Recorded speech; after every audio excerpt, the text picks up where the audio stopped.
Hola amigos y amigas, bienvenidos nuevamente a esta serie de estudios de Primera de Juan. Hoy continuamos con nuestra fascinante serie sobre la primera carta de Juan.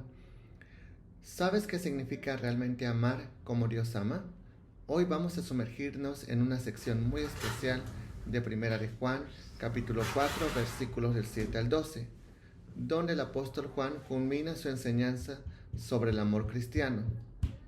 ¿Estás listo? El amor perfecto.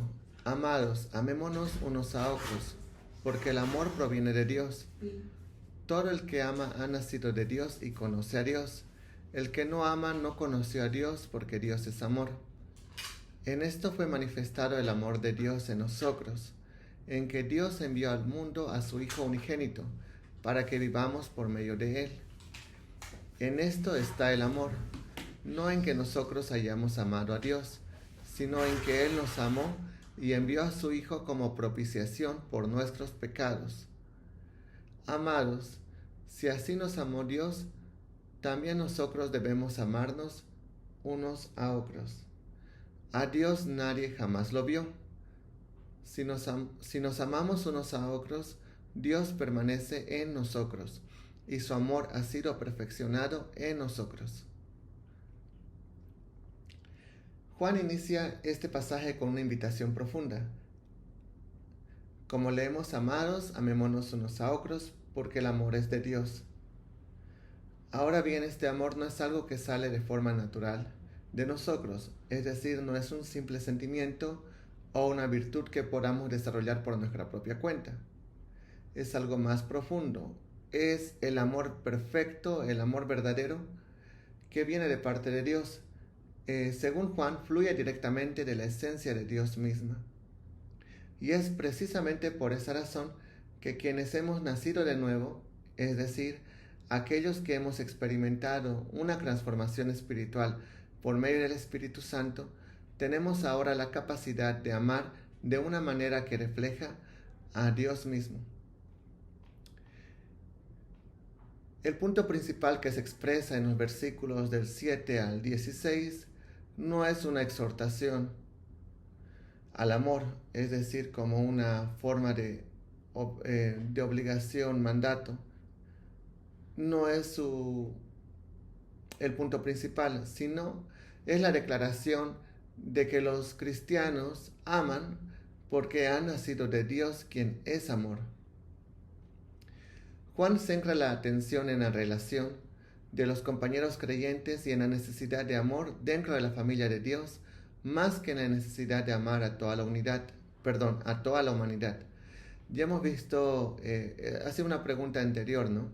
Donde justamente algunos preguntaban por qué Juan insiste en que nos amemos unos a otros, amemos a nuestro hermano, pero no habla acerca de amar a toda la humanidad.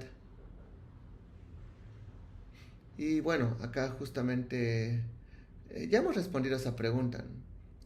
Hemos dicho que justamente es prioridad de Juan hablar en el contexto de lo que está pasando dentro de esa iglesia, ya que esta carta no es para todo el mundo. Esta carta es justamente debido a los problemas, discusiones, falsos maestros, etcétera, etcétera, que sucede en ese contexto particular. ¿Ya? Y bueno, eh, también leo este comentario que dice: aunque las escrituras dejan claro que debemos demostrar el amor de Dios haciendo el bien a toda la humanidad, como pasajes como Romanos 12, 17, 18, Gálatas 6, 10, Filipenses 4, 5, Primera Timoteo 2, 1 al 4, Tito 3, 1 y 2. Este mandamiento no se centra en que mostremos amor a los no creyentes.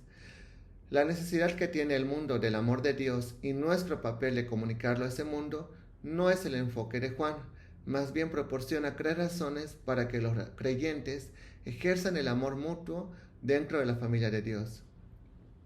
Es decir, no es la prioridad de Juan explicarnos o decirnos cómo amar o por qué amar al resto del mundo. Juan se está centrando, enfocando en la familia de Dios, es decir, a todos los creyentes. ¿Ya? Justamente Juan en el versículo 7 nos da la explicación, como hemos mencionado. Más que una orden, es una explicación. Tenemos que amarnos unos a otros y la explicación es porque ese amor con el que ustedes tienen que amar a otros es un amor dado por Dios. Es una explicación de por qué el creyente ama, en lugar de determinar si uno es creyente. Ojo con ese detalle, ¿no? No significa que alguien que no se ama uno a otro no es un creyente. Más bien es una explicación de que en realidad un creyente ama, ¿no? Él no quiere que las personas cuestionen su salvación, sino que estén seguros de ella. Todo lo que es su carta, especialmente los últimos 2 capítulos, busca hablar acerca también de la seguridad de la salvación. La segunda razón por la que los creyentes deben procurar el amor hacia sus compañeros es que refleja una filiación espiritual. Tal como el Padre justamente ama al Hijo, a Jesús, justamente nosotros amamos a nuestros hermanos. Juan está describiendo el carácter, no se enfoca tanto en la conducta o en la parte superficial, ¿no? Ese amor es algo de adentro hacia afuera. Cada uno de nosotros los creyentes debe ser movido a amar a otros creyentes. ¿Por qué? Porque esa es la respuesta natural de un miembro de la familia que pertenece. Además, amar a otros creyentes puede convertirse en una fuente de seguridad, ya que uno puede ver que es parte de la familia de Dios por su conducta dentro de ella. Claro que sí. Algo que también alguien puede preguntar es, pero Isaac, ¿acaso eso significa que los que no son creyentes no pueden amar? Nunca dijimos eso, ¿no? Los no regenerados o los no creyentes también son capaces de amar. ¿Por qué son capaces de amar? Porque Dios creó al ser humano, ¿no? A imagen de Dios. Entonces es normal que en ocasiones puedan expresar esa naturaleza, pero que recordemos esa naturaleza ha sido tergiversada, ha sido cambiada completamente debido al pecado, ¿no? Entonces, debemos recordar que Juan no está abordando la cuestión de la presencia del amor en todas las personas. No está diciendo solo los que son creyentes pueden amarse unos a otros. No está diciendo eso. Sino nos está diciendo que hay una incoherencia si es que entre los creyentes no se pueden amar. No tiene sentido. Eso es lo que nos está diciendo. Ya, es un diferente enfoque. ¿Qué más nos dice? Todo el que ama ha nacido de Dios y conoce de Dios. Ya hemos dicho acerca de ha nacido de nuevo, porque se refiere a los creyentes, ¿no? Y la última parte dice, y conoce a Dios. Esta es una frase que van a ver que se repite constantemente. La parte conoce a Dios. ¿Ya? Entonces lo vamos a subrayar. Conoce a Dios, conoce otra vez. Vuelvo a mencionarlo, ¿no? Justamente porque, vamos a ver, esto es un punto muy importante, el de conocer a Dios, una dimensión adicional a las que vimos anteriormente. Ahora vamos a ese punto.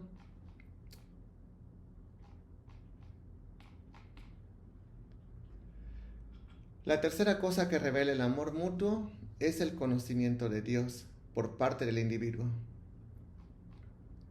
Juan enseña que los creyentes justificados pueden no conocer al Dios en el que creen. Este conocimiento está condicionado al cumplimiento de ciertos criterios, como la obediencia y el amor a otros cristianos. Los discípulos estuvieron con Jesús más de 3 años y aún no lo conocían. Los discípulos modernos pueden estar en la familia de Dios durante décadas y aún así no conocerlo tan bien. Esto es algo que me impactó leerlo y entenderlo, porque lo que nos está diciendo es que es posible creer en Dios, es decir, creer de todo corazón en Dios, pero a la vez no conocer a Dios. Y el ejemplo que nos da son justamente los discípulos de Jesús, ¿no? Que estuvieron con Jesús físicamente, vivieron con Él, compartieron con Él, vieron los milagros, etc., por más de 3 años, pero aún así no lo conocían. Entonces, Eso también es válido para nosotros como creyentes.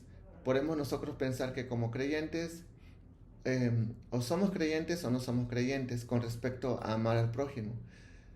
Si bien es cierto que hay incoherencia al no poder amarnos dentro de la iglesia, a la vez significa que es algo que se va dando de forma progresiva, ese conocimiento.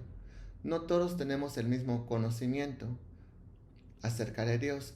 Y nuevamente, este conocimiento no tiene que ver con la parte teórica, tiene que ver con la parte de la parte de la experiencia. Y esta experiencia no significa emociones, es parte, pero esta experiencia tiene que ver con la obediencia y el amor hacia otras personas. ¿Qué tanto una persona, un creyente, decide obedecer a Dios en su caminar cristiano? Todos enfrentamos diferentes situaciones, circunstancias donde hay que tomar decisiones. Decisiones que agradan o no agradan a Dios. Entonces, este conocimiento acerca de Dios se va reflejando en nuestra obediencia. Y también, como vimos en capítulos anteriores, se ve reflejado en nuestro amor a los demás. Por lo tanto, nos está diciendo de que una persona que es creyente y sin embargo le cuesta o no puede amar a los demás hermanos en Cristo, realmente no ha conocido a Dios, realmente no tiene comunión con Dios. Y si no hay comunión con Dios, bueno, no va a haber obediencia y mucho menos amor al prójimo. Entonces es algo que hay que profundizar en nosotros mismos. El amor está conectado con una conciencia continua de quién es Dios. Cada vez que decidimos entre amar o odiar a una persona, hay una decisión, ¿no? Y esa decisión debe basarse en nuestro conocimiento constante acerca del Evangelio, ¿no? Acerca de Dios, acerca de Jesús. Finalizando, este conocimiento de Dios es relacional, no es especial o místico. ¿Ya? Eso para que quede bastante claro. Vamos al siguiente versículo. El que no ama no conoció a Dios porque Dios es amor. Nos centramos en la palabra no conoció. El hecho de que Juan no niegue, declarando claramente el nacimiento procedente de Dios de esta persona sin amor, es significativo.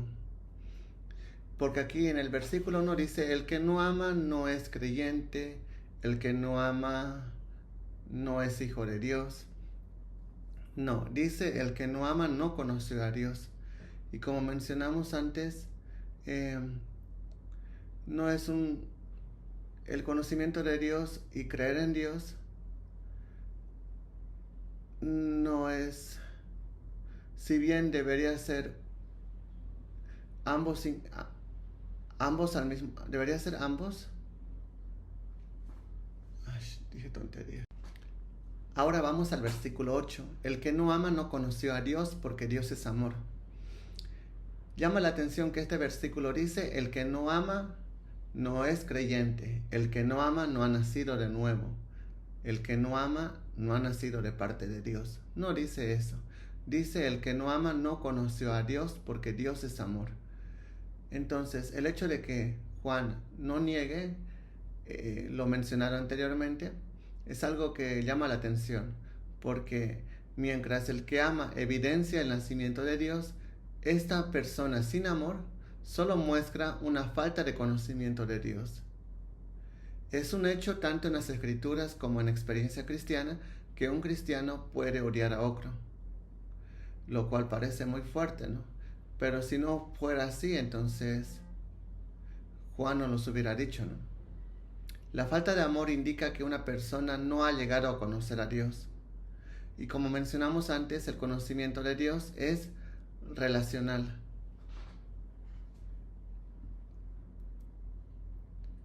Y normalmente es una realidad de santificación. Y también es una realidad de justificación. Muy claros sus conceptos. El pecado y el conocimiento de Dios se excluyen mutuamente. No puede haber una persona que peca y a la vez una persona con conocimiento de Dios. Y el que no ama pertenece al mundo y no tiene comunidad con Dios. Es cierto que Juan nunca dice que realmente que la persona que no ama no ha nacido de Dios, pero como mínimo está afirmando que no se puede tener una relación íntima con Dios sin amar a los demás. En quien quiera que Dios habite reflejará su carácter, puesto que Dios se caracteriza por el amor. Cualquiera que permanezca en él expresará su tipo de amor. Por lo tanto, quien afirme conocer a Dios personalmente, por experiencia, y sin embargo no ame a otros creyentes, está mintiendo, ya sea a los demás o a sí mismo. Está muy claro, ¿no? Juan explica por qué no se puede conocer a Dios sin amar a los demás. Está en la naturaleza de Dios amar, y los que están relacionados con Él reflejarán su pasión. Recordemos el capítulo 1 donde Juan dice que Dios es luz, ¿no? Ahora vemos aquí que dice: Dios no es más amor que luz, aunque ambos describen su carácter y naturaleza, siendo la luz una metáfora de la santidad y la pureza, mientras que el amor debe entenderse literalmente. Aún así, el amor, como lo define Juan, ya dijimos, no es algo emocional, sino es el motivo de Dios detrás de lo que hace tiene que ver con su naturaleza. Dios es amor, ¿no? Una persona no puede entrar en una relación real con un Dios amoroso sin transformarse en una persona amorosa. Dios es amor significa no simplemente que el amor es una de sus actividades, sino que toda su actividad es amorosa. Esto es bastante importante, es algo que cada creyente debe tener en mente. No solamente cuando pasan cosas buenas, Dios es bueno, o Dios es amor, o Dios me ama. Todas las actividades de Dios, todas y cada una de ellas, son amorosas. Tengamos muy claro eso, ¿ya? Está muy relacionado con lo siguiente del temor, que vamos a ver más adelante. ¿Qué más vemos de este pasaje? La manifestación del amor de Dios hacia nosotros fue el enviar a su Hijo como propiciación por nuestros pecados, ¿no? Muy bien. Similar al uso que hace Pablo de la encarnación de Jesús como ilustración de lo que quería decir al considerar a los demás más importantes que uno mismo. Eso está en Filipenses 2:3-11, ¿no? Así como se manifestó el amor de Dios hacia nosotros, Juan continúa la discusión sobre el amor de Dios. Nos dice a nosotros cómo expresar el amor hacia los demás de forma práctica, describiendo las propias acciones de Dios. Eso lo vamos a ir viendo en el versículo 9, ¿no? ¿De qué manera? Y bueno, toda esta enseñanza acerca de cómo Dios es amor y cómo nosotros debemos amarnos unos a otros forma parte igual de la teología de todo el Nuevo Testamento, de toda la palabra de Dios, ¿no? Pero haciendo énfasis igual en la teología de Pablo, ¿no? Que igual él lo mencionó. ¿Qué más vemos? Vamos al versículo. A ver, el amor no define a Dios, pero Dios sí define el amor. Esa es la lógica de Juan. Dios es amor. Los que han nacido de Dios y lo conocen son sus hijos. Los hijos de Dios tienen la naturaleza divina. Por lo tanto, los hijos de Dios amarán. La fuente del amor está en Dios, y al amar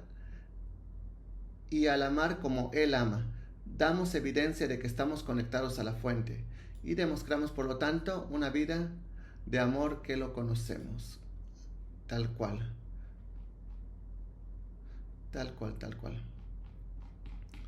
Algo más que mencionar en esta parte. Entonces, si decimos conocer a Dios, nuestro amor por los demás debería reflejar eso. Pero ¿cómo se ve esto en la vida real, no? Imaginemos a un hermano de tu iglesia que pasa por una situación difícil. Si realmente hemos conocido a Dios, nuestro amor debería movernos naturalmente a actuar, apoyándolo no por una obligación, sino por una genuina compasión. ¿Estamos practicando eso? Eso es algo que tenemos que preguntarnos hacia nosotros mismos, ¿no? Necesidades en la iglesia hay muchas. La pregunta es si nosotros mostramos interés.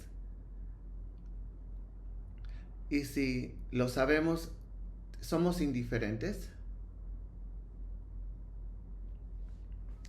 Entonces, y si no, y hay empatía, o sea, son preguntas difíciles y frías, pero son cosas que nos tenemos que preguntar. ¿Cómo reaccionamos ante saber de que un hermano de la iglesia ya no está viniendo? O cuando vemos que un hermano que antes venía, ahora viene muy tarde, ¿nos preocupamos? ¿Qué pasa con algún hermano que deja de venir o viene a veces, antes venía siempre, ahora viene menos? Siquiera nos acercamos a preguntar. Y si nos enteramos de que alguien no la está pasando bien, ¿hacemos algo al respecto? ¿Ayudamos? Entonces, Juan nos dice, ¿no?, que justamente si realmente hemos conocido a Dios, nuestro amor debería movernos naturalmente a actuar, movido por una genuina compasión, debido a que el amor de Dios está en nosotros. Vamos al siguiente versículo, son cosas que tenemos que practicar. En esto fue manifestado el amor de Dios en nosotros, en que Dios envió al mundo a su Hijo unigénito, para que vivamos por medio de Él. La manifestación del amor de Dios hacia nosotros fue el enviar a su Hijo como propiciación por nuestros pecados. Entonces, aquí vamos a ver varias cosas que enlazan con lo que dijimos acerca de que Dios es amor.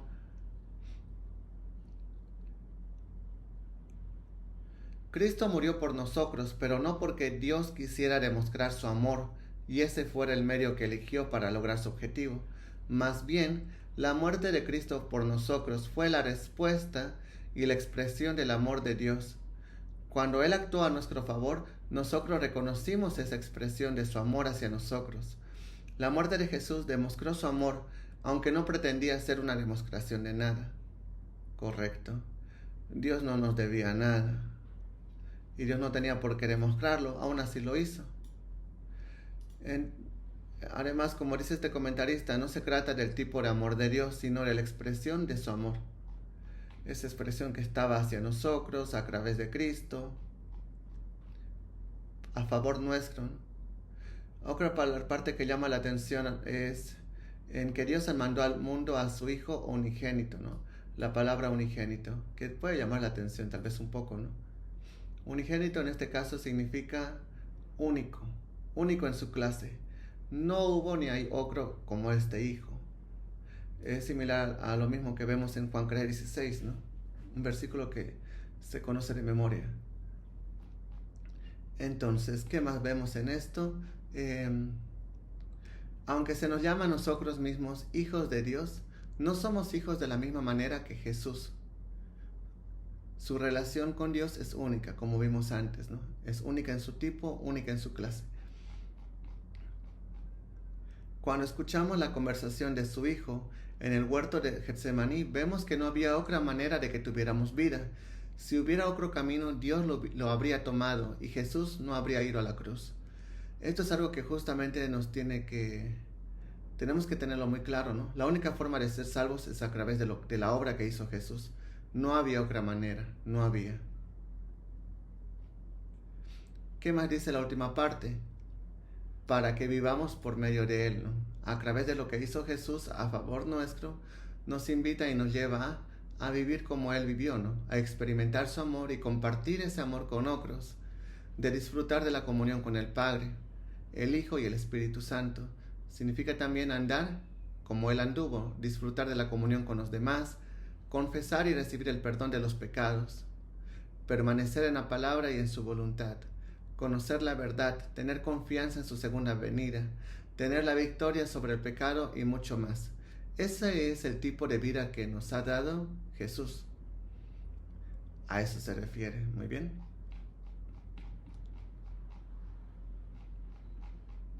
Finalmente,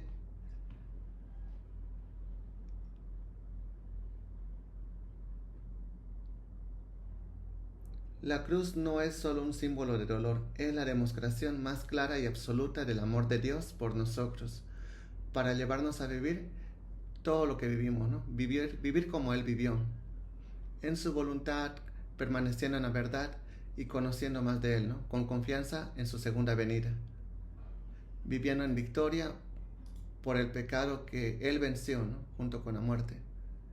Vamos al siguiente versículo. En esto está el amor, no en que nosotros hayamos amado a Dios, sino en que Él nos amó y envió a su Hijo como propiciación por nuestros pecados. Ya, muy bien. Esto de la propiciación ya hemos hablado bastantes veces. Veamos qué dice el diccionario para tener una definición más específica. Propiciar significa apaciguar y volver favorable o conciliar. La propiciación es lo que se propicia.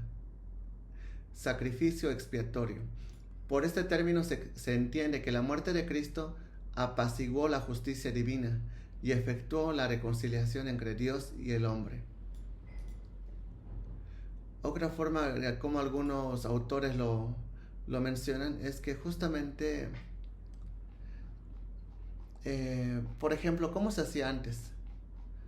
Lo que se hacía, por ejemplo, antes, las personas fuera de Cristo, justamente hacían sacrificios para ganarse el favor de Dios. Sacrificaban personas, sacrificaban animales, etc. Entonces, pareciera ser la misma palabra propiciación, pero es similar, pero no es. Ya dijimos qué es lo que significa en este contexto específico.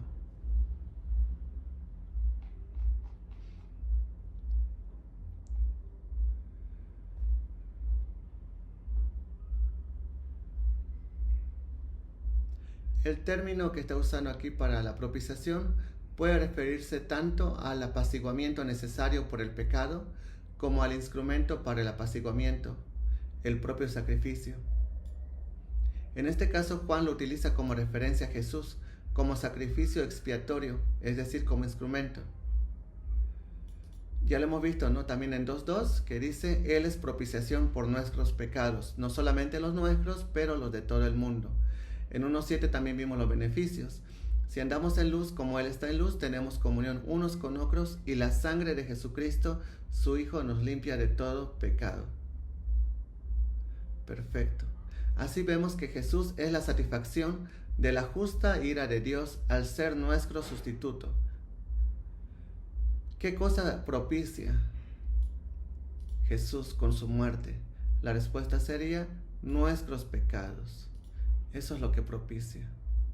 Eso es lo que apacigua.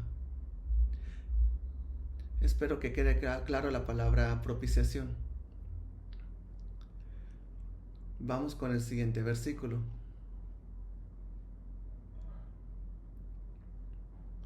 Antes de ir, es a forma de acotar, Dios envió a Jesús como propiciación, mencionamos, ¿no? Es decir, Jesús tomó nuestro lugar en la cruz, limpiándonos del pecado y apaciguando la justa ira de Dios. Este acto de amor sacrificial debería transformar nuestra manera de relacionarnos con los demás. Ejemplo, cuando alguien te ofende o te lastima profundamente, recordar el sacrificio de Jesús debería impulsarnos a perdonar y buscar la reconciliación, mostrando así el mismo amor inmerecido que recibimos en Cristo. Eso es algo que hay que tener muy presente. A veces queremos contar hasta 3 en nuestra mente, a veces queremos respirar hondo, a veces simplemente queremos escaparnos de la situación o simplemente callarnos, ¿verdad? Y no es que esté mal, pero lo primero que debería llegar a nuestra mente es lo que hizo Jesús por nosotros. Es qué tanto nos aguanta Jesús, qué tanta paciencia, qué tanto nos perdona Jesús. Y entonces decir, sí, cierto, Dios me perdona, Jesús me perdona tanto. ¿Cómo no voy a poder perdonarle o aguantar o ser paciente o hablar amablemente como Dios me habla a mí, ¿no? Entonces, eso es lo primero que tiene que venir a nuestra mente en esas circunstancias difíciles. Versículo 11 nos dice, amados, si así nos amó Dios, también nosotros debemos amarnos unos a otros. Lo que acabamos de mencionar, vemos justamente la expresión, la demostración de Dios en la obra de Jesús en la cruz. ¿Cómo nosotros no podemos amar a nuestros hermanos? No tiene sentido, no hay coherencia. Una persona que no ama a su hermano en Cristo es alguien que no ha entendido el Evangelio, ¿no? Y el Evangelio es justamente lo que hizo Jesús en la cruz y el por qué, ¿no?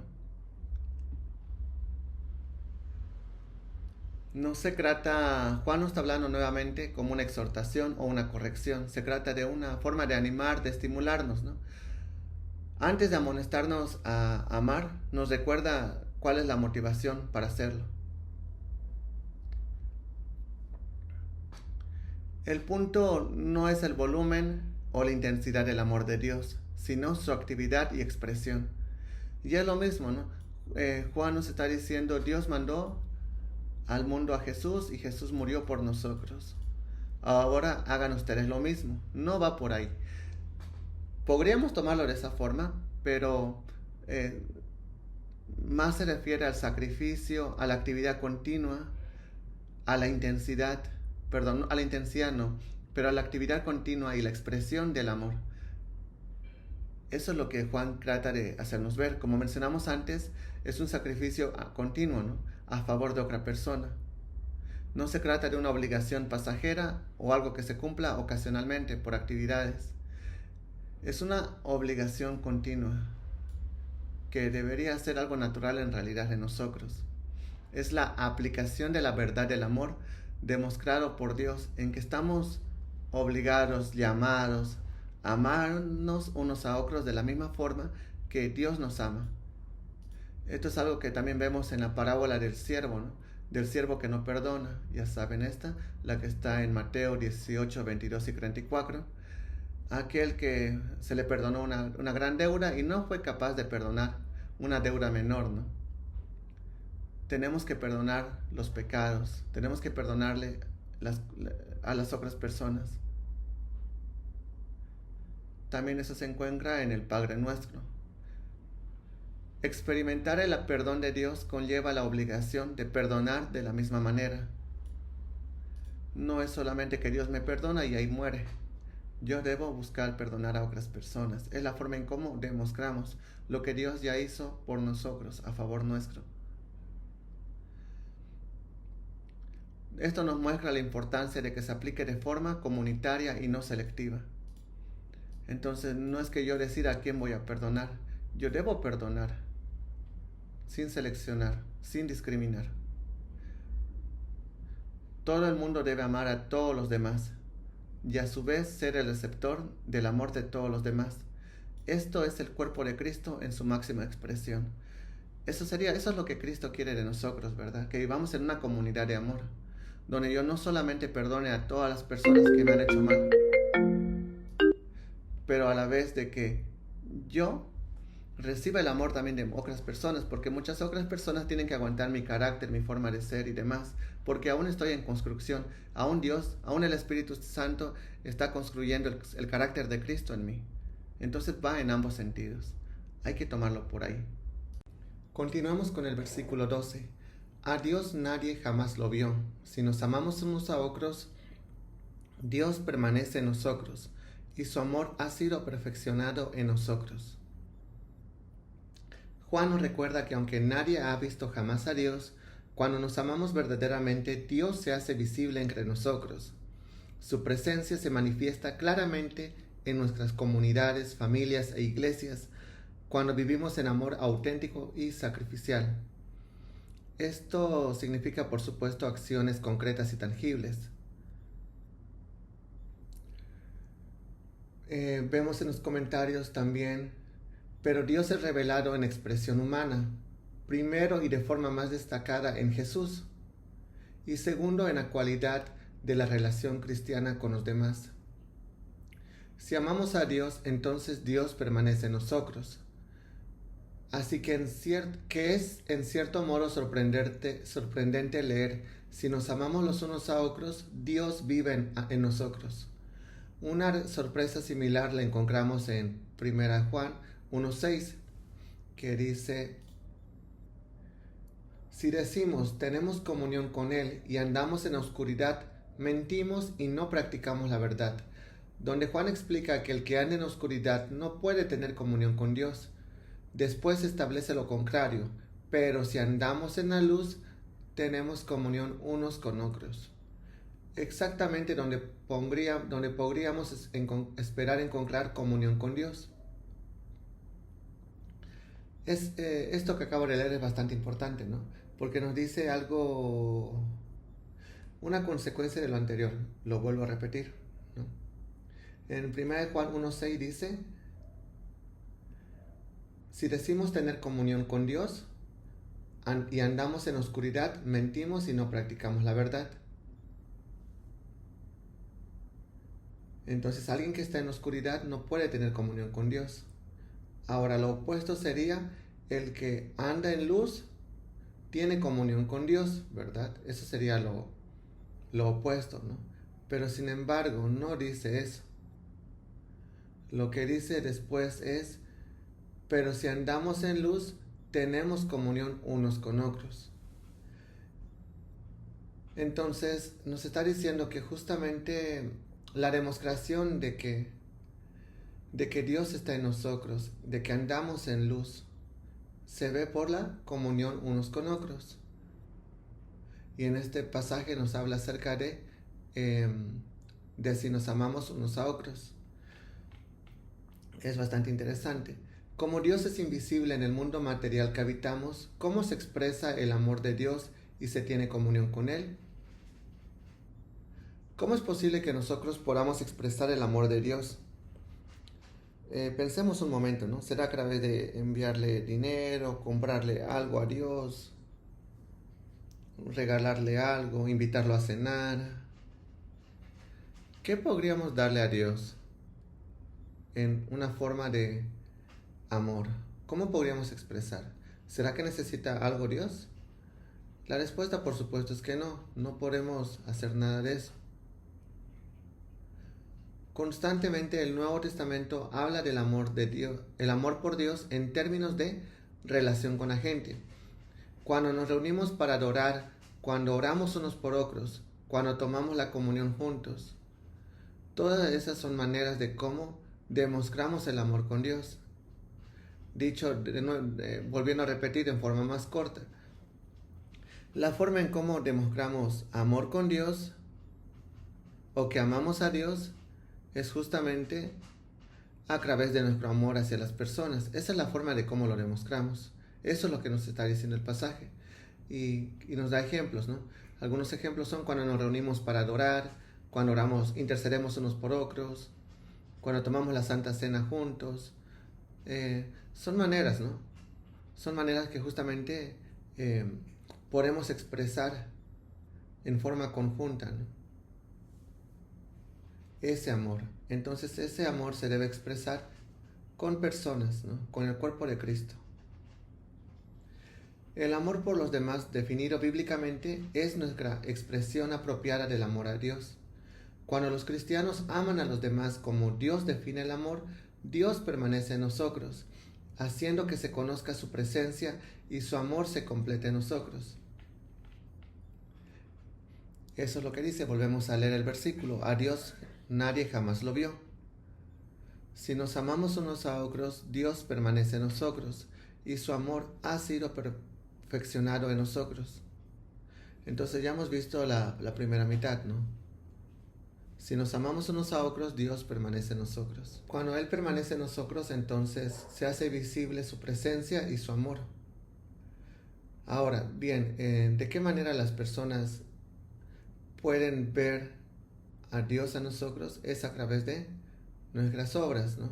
A través del amor que nosotros demostramos. Es a través de reflejar el carácter de Dios.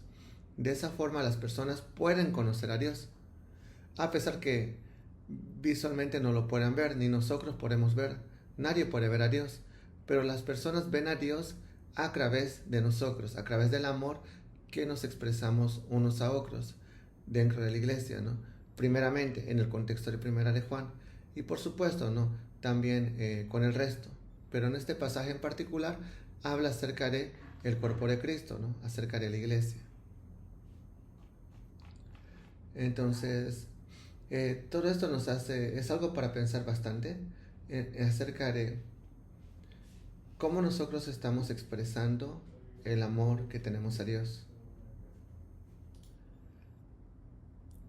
Y es algo que nosotros debemos cambiar nuestra mentalidad. Que nuestra mentalidad de cómo demostramos el amor a Dios es haciendo algo por nuestro hermano y hermana en Cristo. Estas acciones, por supuesto, perdón, este amor por supuesto no son emociones, ¿no? Son acciones. Son acciones tangibles, concretas, cosas como ejemplos como visitar a un hermano, a una hermana, llamarlo, hablar con alguien, tomarse el tiempo en entender, comprender a alguien, apoyarlo, eh, incluso, ¿no? Ya sea, básicamente es invertir recursos en tu hermano, ¿no? Se invierte tiempo, se invierte sentimientos y también se invierte también económicamente. Todo es una inversión, pero esa es la forma en cómo demostramos el amor de Dios, de cómo hacemos visible el amor invisible de Dios. Entonces, en, en medio de nuestra sociedad que está tan dividida, con mucha desconexión, este mensaje que acabamos de leer es muy relevante, porque lo que ha hecho, bueno, tanto las diferentes divisiones que hay de forma política, no sé, de forma cultural, el, eh, el aislamiento tecnológico. Entonces, todo este tipo de cosas han hecho que se vean a los cristianos, a nosotros, como personas frías e insensibles. Entonces, y eso no está bien, ¿no? No puede ser que vean al Dios invisible y lo que vean sean personas frías e insensibles, ¿no? Cuando vean a un cristiano, me refiero. Tenemos que cambiar esa realidad, ¿no? De forma radical. Entonces, lo que acabamos de leer nos lleva a cada uno de nosotros como creyentes a vivir este amor, ¿no? En nuestras relaciones cotidianas, en el día a día. Es amarnos, sacrificarnos unos por otros. Es cumplir lo que dijo Jesús, ¿no? En esto conocerán que sois mis discípulos, si os amáis unos a otros. Por lo tanto, es un reto para todos, para mí, para ti, para que examinemos nuestras relaciones, ¿no? No solamente dentro de tu familia, también dentro de la iglesia, ¿no? También con tus seres cercanos, ¿no? Que te puedas preguntar, ¿no? ¿Estás y estoy reflejando el amor de Dios en mis acciones día a día? Entonces es algo que tenemos que preguntarnos de forma sincera todos los días, cada semana, constantemente. Porque el amor de Dios debe ser expresado de forma constante. ¿Qué puedes hacer esta semana para mostrar el amor de Dios de manera práctica? De forma intencional debemos planear, ver qué acciones podemos tomar a favor de nuestros hermanos en Cristo. Gracias por acompañarme en esta sesión. Nos veremos en el siguiente tema. Que lo podamos poner en práctica y sea el Espíritu de Dios llevándonos a no solo reflexionar y arrepentirnos, pero a cambiar nuestra actitud, nuestro carácter, ¿no? Para reflejar el amor de Cristo. Gracias.